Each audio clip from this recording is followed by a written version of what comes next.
বাঁকুড়ার বিষ্ণুপুরে modern India কনকাস্ট বন্ধ, পথে 250 শ্রমিক। বাঁকুড়া জেলার বিষ্ণুপুরের দ্বারিকা শিল্পাঞ্চলে আজ থেকে বন্ধ হয়ে গেল মডার্ন ইন্ডিয়া কনকাস্ট লিমিটেডের স্পঞ্জ আয়রন কারখানা। আচমকা উৎপাদন বন্ধ হয়ে যাওয়ার প্রায় 250 জন শ্রমিক কাজ হারালেন। ইতিমধ্যে ঠিকাদারদের হাতে লিখিত নোটিশ তুলে দিয়েছে কারখানা কর্তৃপক্ষ। শ্রমিকদের মধ্যে হতাশা ও ক্ষোভ চরমে। কারখানার এক আধিকারিক ফোনে জানান, চালুর পর থেকেই কারখানাটি লোকসানে চলছিল। রাজ্য সরকার বিদ্যুতের দাম কমানোর আশ্বাস দিয়েছিল, কিন্তু বাস্তবে তা হয়নি। তাই বাধ্য হয়ে উৎপাদন বন্ধ করতে হচ্ছে। শ্রমিকদের সব বকেয়া মিটিয়ে দেওয়া হবে। এই খবরে দ্বারিকা গোসাইপুর অঞ্চল তৃণমূল কংগ্রেসের কার্যালয়ে বিক্ষোভে ফেটে পড়েন শ্রমিকরা। তৃণমূল কংগ্রেস কার্যালয়ের সামনে জমায়েত করে তারা দাবি তোলেন যেন অবিলম্বে কারখানা খুলে দেওয়া হয় এবং তাদের পুনর্নিয়োগ নিশ্চিত করা হয়। বিজেপির দাবি, তৃণমূলের দাদাগিরি, তোলাবাজি আর চুরি এই রাজ্যে কোনো শিল্প টিকতে দিচ্ছে না এই সরকার। তৃণমূলের শিল্প বলতে গরু চুরি শিল্প, কয়লা চুরি শিল্প আর বালি চুরি শিল্প। তৃণমূল শ্রমিক সংগঠনের এক নেতা বলেন, আমরা দ্রুতই কারখানাটি পুনরায় চালুর ব্যবস্থা নিচ্ছি। এত শ্রমিক বেকার হয়ে পড়ুক তা হতে দেব না। আজকে সমস্যাটা আমরা বিগত দিন ধরে আমরা মডার্ন কারখানাতে আমরা কাজ করছিলাম, গত 7 মাস ধরে করছি। এতগুলো মানুষের আমাদের আশ্বাস আমরা পেয়েছিলাম, সরকারের সাহায্যে আমরা পেয়েছিলাম যে কারখানাটা চালু হয়েছে, তাহলে আমরা কাজ করে খেতে পাবো। এত নিরীহ মানুষ দেখতে পাচ্ছ আমাদেরকে, আমরা এখন হতভাগ্য হয়ে গেছি যে আমরা এরপর আগামী দিনগুলো আমাদের কাটবে কি করে। আমরা একটা লোকাল জায়গাতে এত মানুষের সাথে একসাথে কাজ করে আমাদের রুজি রুটি চলছিল। আমাদের মেয়ে ছেলেদের স্কুলের যে খরচা সেখান থেকে আমরা এখান থেকে দিতাম। আমাদের ঘরে যে বয়স্ক বাবা মারা আছে তাদের হাতে দুটি অন্ন তুলে দিতাম। তো এইগুলো আজকে আমরা সত্যি বিরাট দুঃখিত যে আমরা কি করব। আমরা সরকারের কাছে একটা অনুরোধ করব যে আমাদের 1 মাসের পেমেন্ট কেটে নেই, কিন্তু কারখানাটা চলুক। পুরো সমস্যাতে পড়ে গেছি, পুরো চিন্তা ভাবনা পড়ে গেছি। আমাদের কারখানা বন্ধ করে দিয়েছে, এবার রুজি রোজগার সব বন্ধ হয়ে গেছে।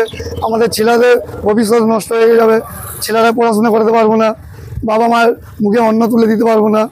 যদি কারখানা পুরোটাই চালু হয়, যেমন হিসাব আবার কাজ পায়, বন্ধ যেমন না হয়, কারখানা চালু রাখার জন্য অনুরোধ জানাচ্ছি আমরা।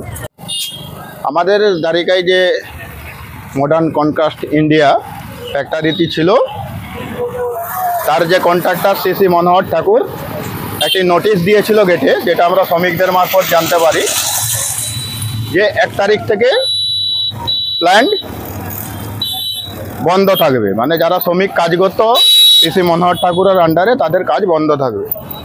সেই মতো আমরা জানতে পারার পর আমাদের যারা নেতৃত্ব আছে, উপনেতৃত্ব, এমএলএ স্যার, তার সাথে যোগাযোগ করি এবং যোগাযোগের পরে আমরা যেটা আশ্বস্ত পেয়েছি, শ্রমিকরাও গিয়েছিল, শ্রমিকরা এএলসিতে একটা চিঠি করেছে এবং প্রশাসন লেভেলেও চিঠি করা হয়েছে। প্রশাসন থেকে আমাদেরকে আশ্বস্ত করে যে 6 তারিখে একটি ম্যানেজমেন্ট এবং শ্রমিক পক্ষ মালিক পক্ষ ত্রিপাক্ষিক একটি আলোচনা ডাকা হয়েছে। আমরা সেইখানে আশাবাদী যে আমাদের জননেত্রী মমতা বন্দ্যোপাধ্যায় মানুষের সাথে মানুষের পাশে আছে, শ্রমিকদের পাশে আছে। সেইখানে এই ফ্যাক্টরি যাতে পুনরায় খোলে, সেই রকম সমস্ত রকম নেতিবাচক আলোচনা ওইখানেই উঠে আসবে এবং পুনরায় মডার্ন ফ্যাক্টরি আবার চালু হবে। একের পর এক এই তৃণমূল সরকার আসার পরে কারখানা বন্ধ করে দিচ্ছে।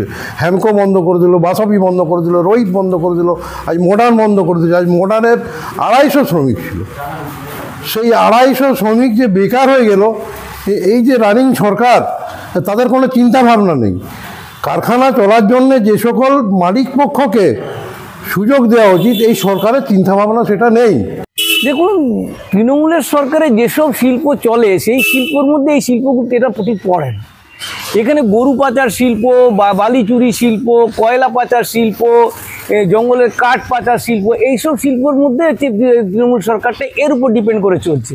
তাই এইসব শিল্প বন্ধ হয়ে যাবে স্বাভাবিক, কারণ এখানে মানুষ যে স্বচ্ছভাবে করে খাবে তার তো জায়গা এখানে নেই। একটা দুর্নীতিযুক্ত সরকারের কাছে আপনি সবসময় কী আশা করেন?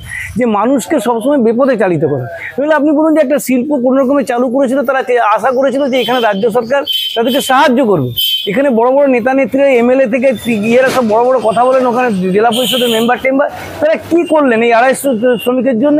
এই এতগুলো পরিবার প্রত্যক্ষ বা পরোক্ষভাবে কয়েক হাজার পরিবার যে বেকার হয়ে গেল, তারা যাবে কোথায়?